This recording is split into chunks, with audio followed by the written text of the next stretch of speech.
Chapter 7.7, finding the percent of a number. Now we don't have any vocab for today, so let's jump right into example 1. So, shopping. Who doesn't like to shop? It's after Thanksgiving. You're buying a pair of shoes that cost $32, but they're 40% off. So I need to know what that sale discount is worth. What is 40% of $32? So whenever we have a finding percent, we find two equivalent ratios.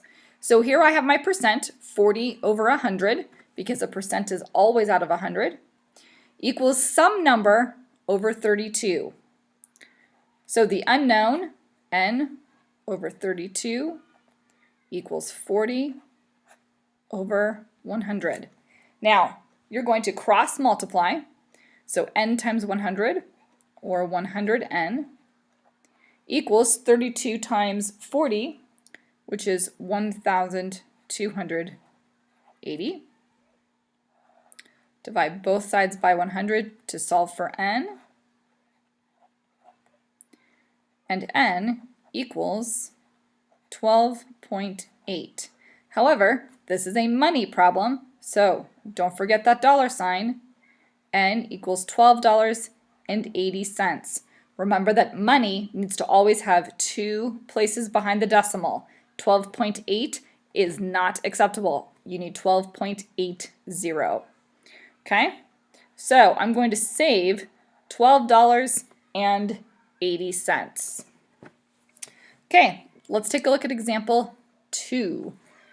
Find 22% of 288 using a decimal.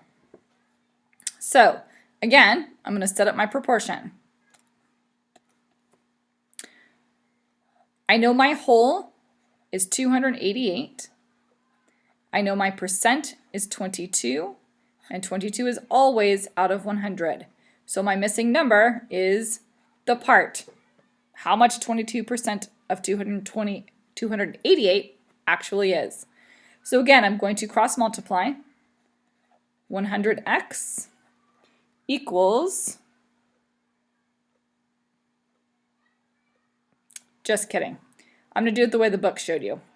So hang on.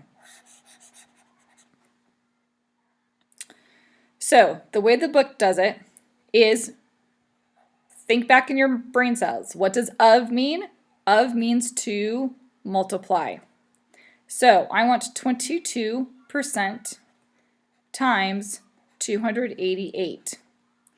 Well, in order to multiply 22%, I need to turn it into a decimal. And I do that by moving the decimal place 2 places.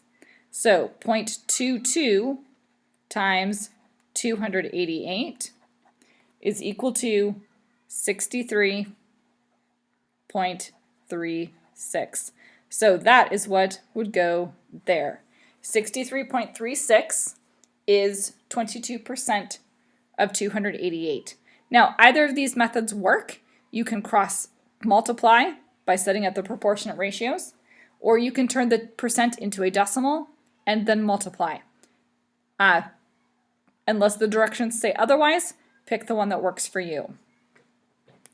Okay, so this table over here in example 3 shows some equivalent expressions for mental math.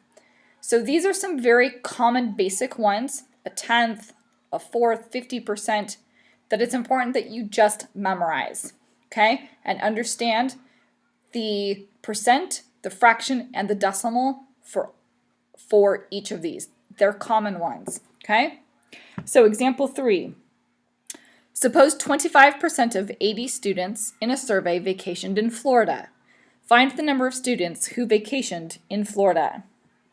So I know 25% is the same as 1/4.